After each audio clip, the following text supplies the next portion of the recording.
উনি বলতেন, সমাজ কি আমার একটা ছোট্ট অপরাধ মেনে নেবে না?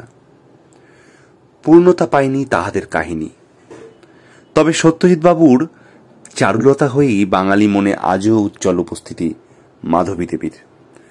তিনি সত্যজিতের চারুলতা। আজও বাঙালির মননে, বাঙালির জীবনে তিনি স্থায়ী জায়গা ধরে রেখেছেন সেই রূপে। তিনি মাধবী মুখোপাধ্যায়। সত্যজিৎ রায়ের চারুলতা ছবিতে অভিনয়ের পরেই ইন্ডাস্ট্রিতে মাধবী আর সত্যজিতের বিশেষ সম্পর্কের কথা ছড়িয়ে পড়েছিল। পরপর সত্যজিতের ৩টি সিনেমায় অভিনয় করেন মাধবী মুখার্জি। মহানগর ১৯৬৩ সাল, চারুলতা ১৯৬৪ এবং তারপর কাপুরুষ ১৯৬৫। আর কখনো সত্যজিতের নায়িকা হিসেবে দেখা যায়নি মাধবী দেবীকে। শোনা যায় সত্যজিৎ ঘরণী বিজয়া রায়ের আপত্তিতেই নাকি মাধবী দেবীর জায়গা হয়নি সত্যজিৎ রায়ের ছবিতে। সত্যজিৎ রায়ের সঙ্গের নিজের প্রেম সম্পর্ক নিয়ে ৯০-এর দশকের গোড়ায় মুখ খুলেছিলেন মাধবী দেবী।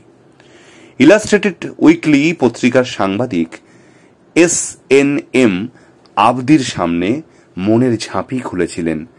হয়েছিল তুমুল বিতর্ক সেই সময়।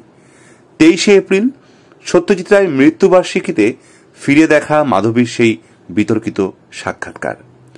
এক সন্তানের বাবা, বিবাহিত পুরুষ সত্যজিৎকে ভালোবেসে আত্মগ্লানিতে ভুগেছেন মাধবী। বলেছেন তিনি কারুর সংসার ভাঙতে চাননি, অথচ নিজেকে শেষ করে দিতে চেয়েছিলেন অপমানে, অনুশোচনায়। সত্যজিৎ রায় কি নিজের মুখে কখনো তাকে ভালোবাসার কথা বলেছিলেন?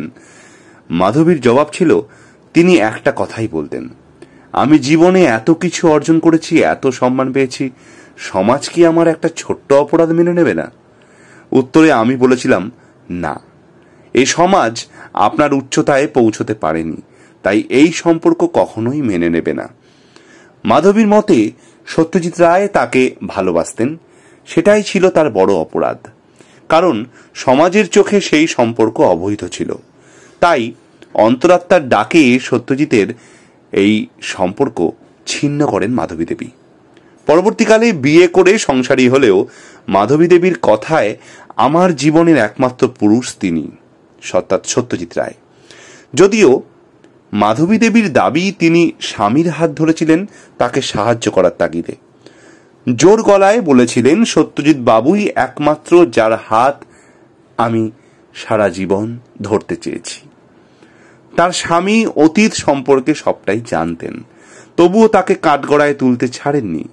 আক্ষেপের সুরে তিনি বলেছিলেন, আমার স্বামীকে আমার মেয়েদের এ কথাও বলতে শুনেছি যে, তোমরা কি জানো তোমাদের মায়ের প্রেমিকের নাম কি? সত্যজিৎ রায়ের মৃত্যুর পর মাধবী দেবীর উপলব্ধি ছিল কিংবদন্তি পরিচালকের সঙ্গে অন্যায় হয়েছে। কি সেই অন্যায়? অকপট স্বীকারোক্তি। আমার মনে হয় তিনি আশা করেননি যে আমি তার সঙ্গে একেবারেই সম্পর্ক রাখব না। হয়তো আমার তার সঙ্গে সম্পর্ক রাখা উচিত ছিল। কিছু ভালো কথা, সমবেদনা কারো ক্ষতি করে না, কিন্তু সেই কথাগুলি একজন মরণাপন্ন মানুষকে আবার বেঁচে ওঠার শক্তি যোগায় তো বটেই।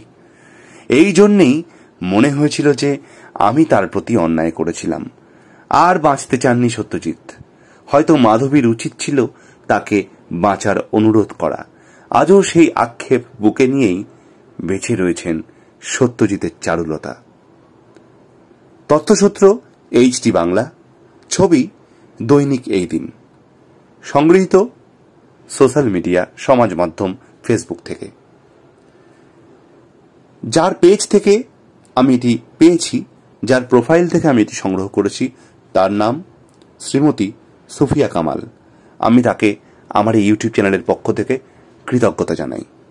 যদি ভালো লাগে তাহলে ভিডিওটিকে লাইক করবেন, শেয়ার করবেন, আপনার মূল্যবান কমেন্টটি কমেন্ট বক্সে করতে ভুলবেন না। আর এই ধরনের আরও নতুন নতুন ইনফরমেটিভ ভিডিও পেতে সাবস্ক্রাইব করবেন চ্যানেলটিকে, প্লিজ প্লিজ প্লিজ। নমস্কার।